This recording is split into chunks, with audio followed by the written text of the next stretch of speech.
Hey everyone, and welcome to a very special episode of The Data Pour. First, thank you to everyone who's watched, commented, reached out. We really appreciate it. If you would like to join me on a future episode, please don't hesitate to reach out. And now I am joined with a very special guest, the CEO of Ippon USA, Romain Lheritier. Romain, good to see you. Okay, shall we? Yeah, sure.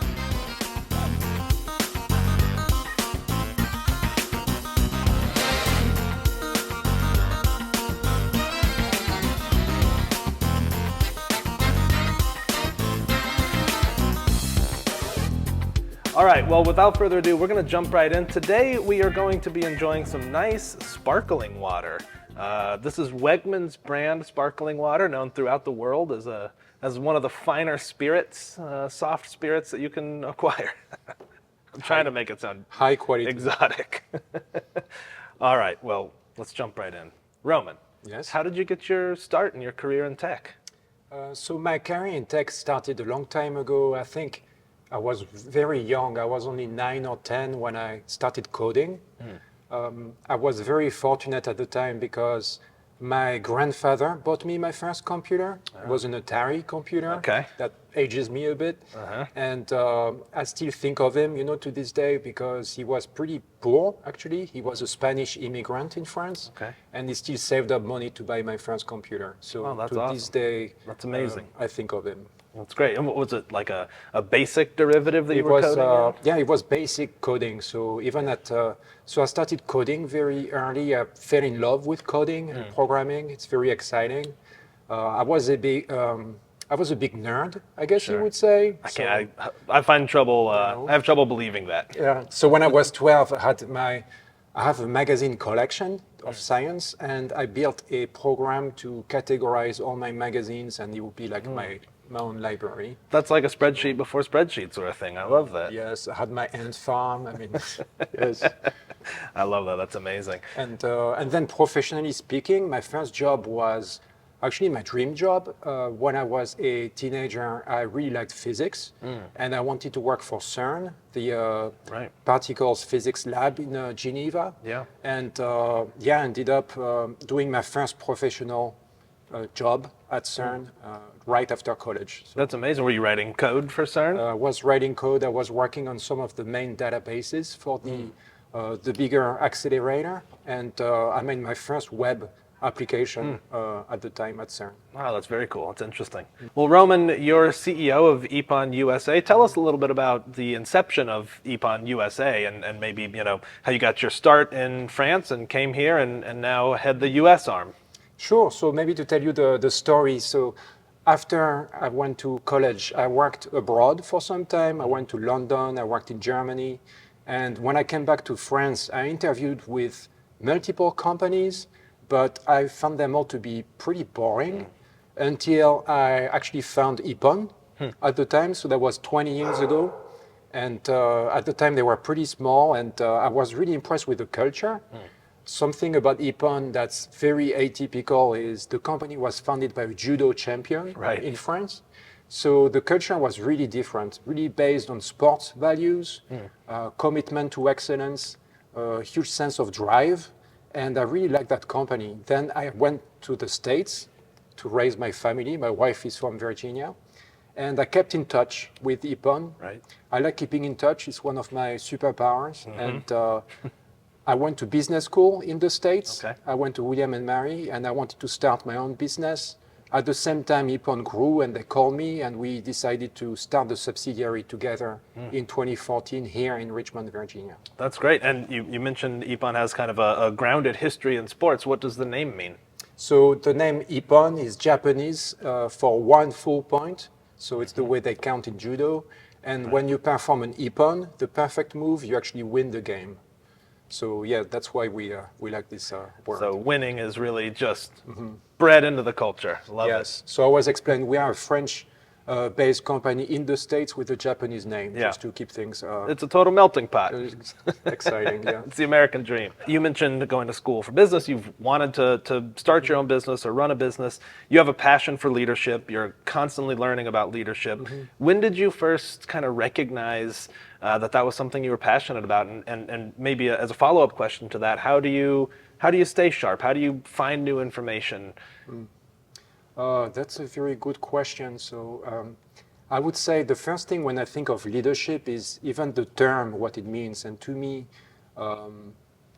I guess it started just by being exposed to good leaders in my life.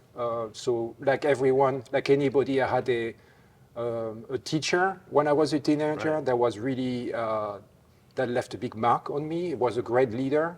And then I had bosses that I really respected and I learned a lot from them. And I would say having good leaders gave me inspiration to become a good leader myself because I know the impact a good leader can make. Right. Also, to me, being a good leader is not just in a professional setting, it means being a good person. I know, Steve, sometimes you talk about your daughter and how you use some of your leadership principles raising your daughter. Yeah, that's right. So I believe that being a good leader is not just a business thing, it's just living a good life. And Yeah. I think that's something that everybody should strive. That's excellent. And I know you take mentorship very seriously. You mentor others to be mentors. And I agree completely. It's such an impactful thing, especially on a young professional's life. Having the right person as a mentor to them just makes a world of difference. I definitely did for me. Why don't we take a break now and dive into one of our first premium Wegmans seltzer waters. We have the, we have the lemon lime flavor. You'll get notes of citrus and... It looks like champagne. That's right, yeah. It might taste similar. Here, I'll pour you first, and then I've come along with some facts about seltzer water because there's kind of a craze right now in the States, right? It's like, it's everywhere. It's constantly sold out at the grocery store. I'm a big problem with that. You know, I go and look for the two for one deals, stuff like that. Well, cheers to the lemon lime. Let's look at the color first. Yeah. Swish it around a little bit. Nice nose. Yep. A little spicy. Maybe corked. Actually, it's pretty tasty, very refreshing. The lemon lime one is probably my favorite because it kind of smells like a Sprite, but it's not sugary, right? So you kind of get that refreshing feeling, but I still feel good about yourself. that's right. Doesn't feel heavy, doesn't rot your teeth, which we'll get into. I have some facts for you. So here you go. Here's the first fact, and this was really just for myself because I didn't even know this. Do you know the difference between club soda and seltzer water? I do not. It's very simple. Club soda simply has sodium added, which is where the term soda came from. It now refers mostly to other soft drinks, but really initially in like the 30s and before that, soda referred to sodium added to seltzer water and used for cocktail mixers. Oh my God. So there you go. Mind blown. The terms are kind of used interchangeably nowadays, but there you go. And tonic water is just club soda with a little bit of sugar added and quinine just to kind of mask the taste. So there you go. That's the family of seltzers. Yeah, now you know. I got a few more facts for you too because I know they're very important. So did you know that sparkling water has been bottled and sold since the late 18th century and it originated in Germany and kind of quickly caught on throughout the world? I didn't know that. Kind of cool, right? It's been around for a while. Thank you for my next cocktail party. There you go. Now you can have a seltzer party if you want. One more fact, and then we'll get back into some questions. Glass is better than plastic for anything carbonated because plastic is porous and that affects the shapes of the bubbles. And as we'll talk about in a second, the size and shape of the bubbles actually affect the flavor based on how your taste buds perceive them. Oh my God, that's amazing. Yeah, learning so much here.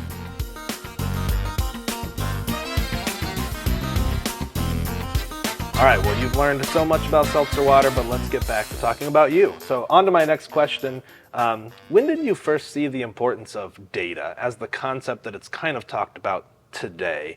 And how did you initially embrace that at Ippon? That's a good question. When I think of data, I think data is everything. Everything can be described with data. Yeah. So it's very fundamental. I would say even my first job at CERN, I was in charge of some of the databases, and all the experiments were based on data. And even being, I love science, and every experiment is really based on data. So from the get-go, I always liked and appreciated data. Right. And I think these days, if you want to run a good business, all your decisions need to be data-driven. It's the best way, it's the proven way to run a business. Yeah. So yeah, I think data is fundamental to everything, and everybody should care about having good data. Yeah, I think even to follow up on talking about leadership, it's fundamental to good leadership, right? You know, not that people's guts and instincts aren't often right, or you know, someone kind of has information that leads to those conversations, but bringing data to a conversation can be very persuasive. Actually, that's right. And we just started at Ippon. We have anonymous surveys for feedback.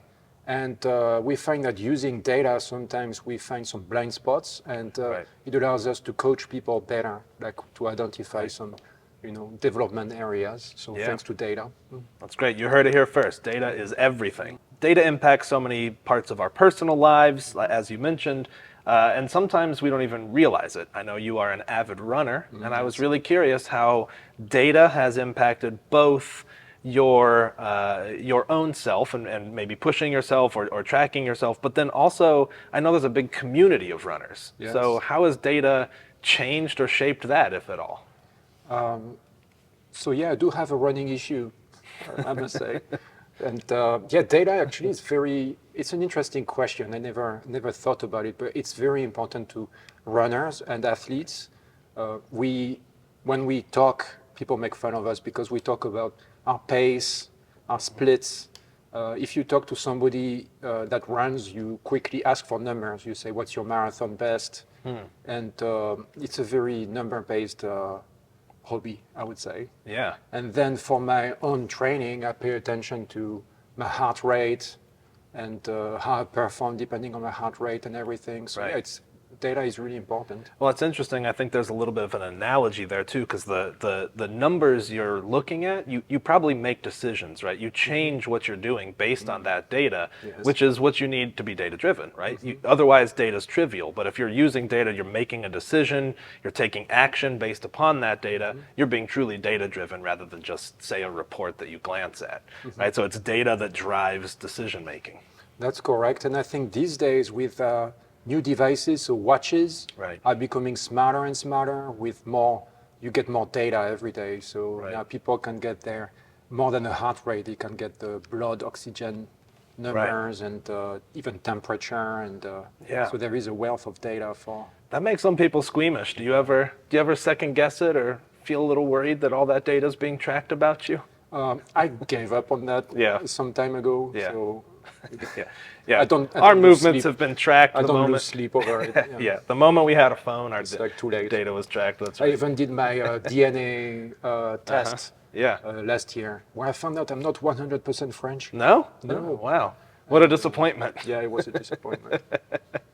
But yeah, I mean, I like data. Yeah, awesome.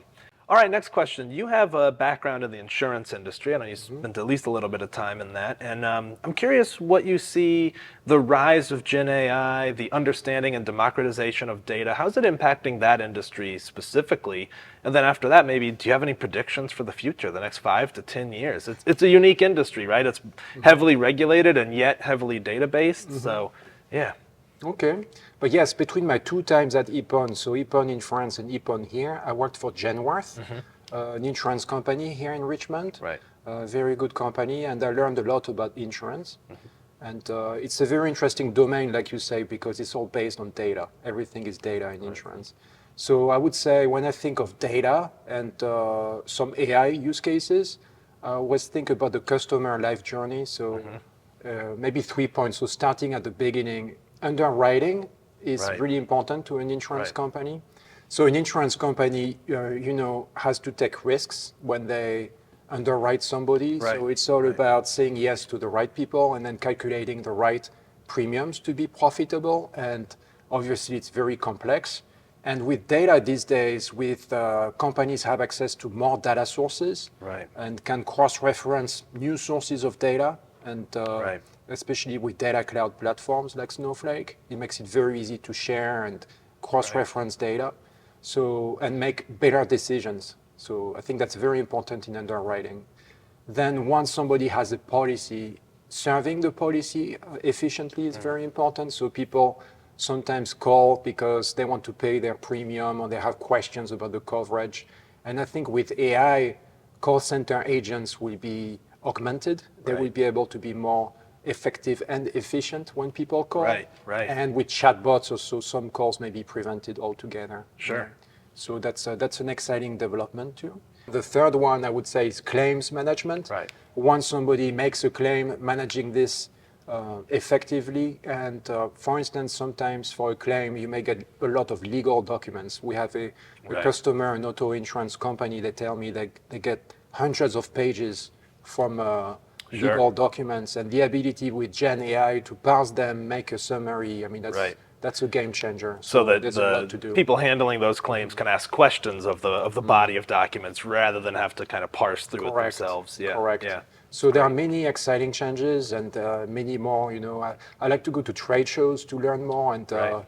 that's really exciting, I would say. Yeah, yeah. I mean, it's obviously it's making waves in every industry, but I know you've been particularly interested in how it's affecting insurance, and it's going to be an interesting few years, isn't it? Yeah, for sure. Do you have any predictions on how the insurance industry might be impacted by Gen AI and continuing democratization of cloud data platforms in the next 5 years?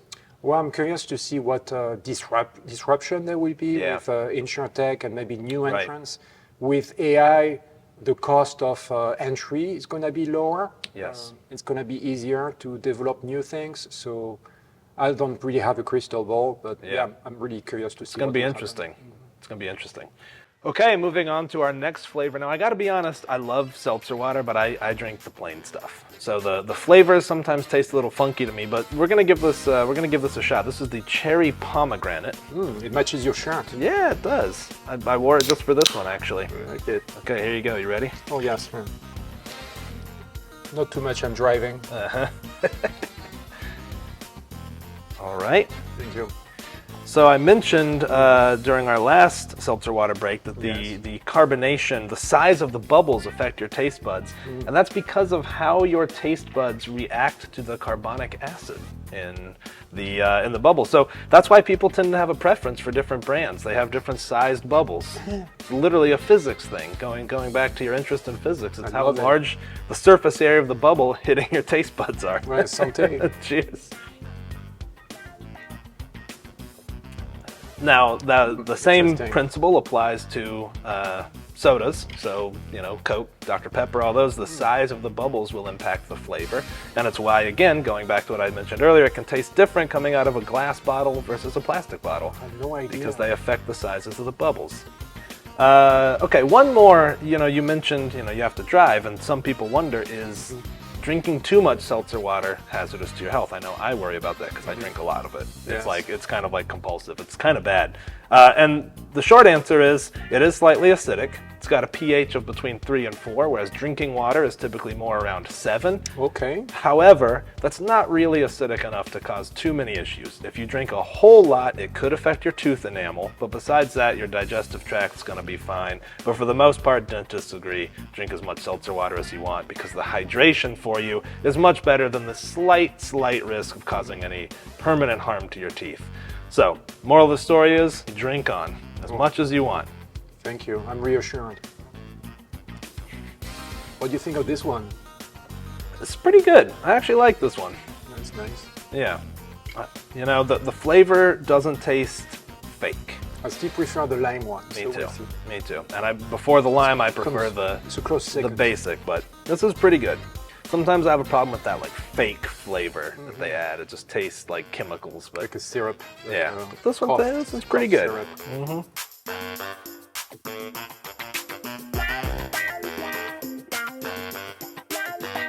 So in the context of data and AI, what are you personally most excited about? Well, in the context of AI, I do a lot of thinking about. I know it's going to disrupt everything. It's Yeah. really like a hurricane that's coming at us, that's already here. Right. Some people say it's hyped. I think everything is always a bit hyped. So, part of it is hype. I do think this time something is different because I notice it has changed even my behavior. Like, for Yeah. instance, instead of Googling things, I use ChatGPT. Sure. So I know for a fact, companies are starting to use it. Some of our customers are doing it too. Right. So I don't think it's a complete hype. What I'm thinking about, even for our business, is how is it going to change consulting? Right. And a lot of the work we do is built on a time and material basis. And as we become more productive and use AI, I think professional services need to be more of a value-based Right. business. Something I really think about, and that's because I was a coder too, is, with programming is there are always new levels of abstraction. So Sure. there are many things, even when I started coding, there was assembly programming and it was very low level. Yep. And then little by little, everything gets abstracted and becomes easier. And I think with AI, we go even to the next level. So Right. people say we will use English as a coding language. Yeah. And so I think about this and the disruption in even our business, which is a lot of software development and programming, how it's going to change things. And when I think of it, what I always tell people at Ippon is, I think the emphasis will be in the future on people skills, Right. not as much tech skills. I think people need to be ready to talk to companies to really understand requirements, what's really important for the business. Right. And something that gets me excited, that's kind of a contradiction, is AI is going to put an emphasis on people skills. Yeah. And actually that gets me excited. That's interesting. That's a really good take. I hadn't really thought about that, but you're right. The kind of sit in the dark with a case of Mountain Dew clicking away on your keyboard that's is sad. going to become a little less relevant Yes. as AI reduces the overhead for entry into super technical solutions like that. Yeah, it's a really good take. I hadn't thought about that. See, go back to leadership, so then That's those right. skills are more important. That's right. Yeah, that's great. My other question, rather than what excites you, what keeps you up at night? What's got you nervous about AI? Okay, so I mean, AI obviously can be very scary too. Like when you think about, people talk a lot about disinformation. So, I think for people won't check the source of information and things. There is potential for huge disruption. It's already happening. Right. Even before this wave of AI. So I think what keeps me up at night is that maybe some people will not be ready to take advantage of AI. And when you think of it, there will be, in the future, there's going to be AI, so things that are independent. There will be people left behind who do not adopt AI. And what I think everybody should think about is to be the people in the middle that can learn AI, be AI literate, and use it to augment what they do. Right. But yeah, what worries me is the people left behind. Like, how can we educate more people and make sure they don't believe in everything they see? Yeah, make sure there's equitable access to understand what they're looking at. And yeah, that's good. One more question, kind of circling back to what we talked about a little bit, and I know this is a tough one, but what predictions do you have for the tech space in 5 to 10 years? And I think you've already touched on that a lot, that we're going to shift probably a lot more towards people skills mattering a lot more than tech skills. But of course, you're still going to need those engineers. What do you see next 5 years? If you just took a shot in the dark. So something I'm thinking about is, so people are using tools like GitHub Copilot or tools that augment your productivity coding. Right. And they allow you to build user interfaces faster. But something I'm thinking about is the next level of evolution is we won't need user interfaces anymore. Why do I have, when I book a flight, why do I have to go to a website and enter things? Why can't I just talk to an agent that will then talk to the company? And I just need a plane ticket.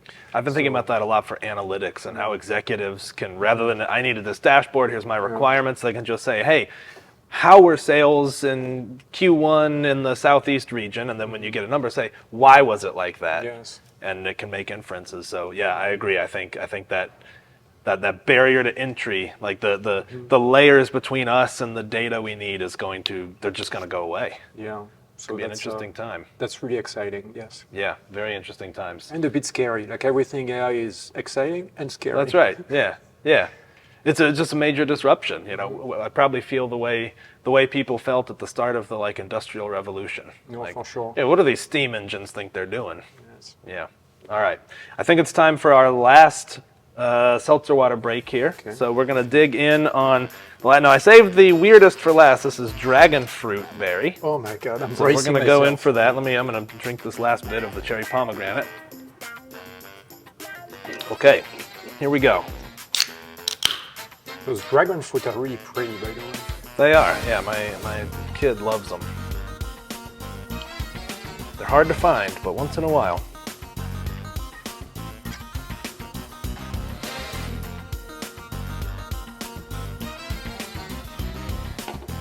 Okay, well here we go. Dragon, what is it? Dragon fruit berry. Santé, cheers. Cheers. The color. Nice nose. Yeah. It smells better than it tastes. I don't love it. It's got too much going on. I think we did it in order. Still 1, 2, 3. Yeah. I still like the lime one better. Yeah, I think I do too. This one's interesting, but I changed my ranking. 1, 3, 2. oh yeah, you like this one better than the cherry pomegranate? Interesting. Hot take. I was reading about the seltzer water craze, right? Obviously, the last couple of years, it feels like everyone's converted to it. I drink a lot of it, and so I was like, when did it really start? And it started in 2015. And what happened was there was growing public awareness of how horrible soft drinks are for us, right? They're just loaded with sugar, they're just empty calories, and yet we were in love with them, but it sort of started to permeate our understanding that this stuff is really bad for you. So soft drink sales tanked. Okay. So sodas were absolutely crashing. And in that disruption, the company that makes and sells LaCroix saw the opportunity and poured all their money into marketing. And they specifically went after millennials on social media about seltzer water. And they absolutely blew up. And they picked a French name, so that's... There you go. And they have been around for a while, since I think the 80s, but they were kind of like a, you'd maybe see one case at the grocery store, kind of a boutique, fun little thing you could get. But now it has become a staple in American homes. It is. It's kind of interesting.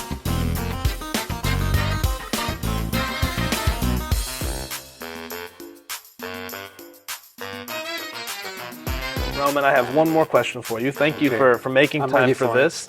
This is one I ask all our guests, and that would be, what advice would you give to someone new in their career, or maybe making a career shift, moving into the tech space, or maybe moving in specifically to the data space? What would be your number one piece of advice for them?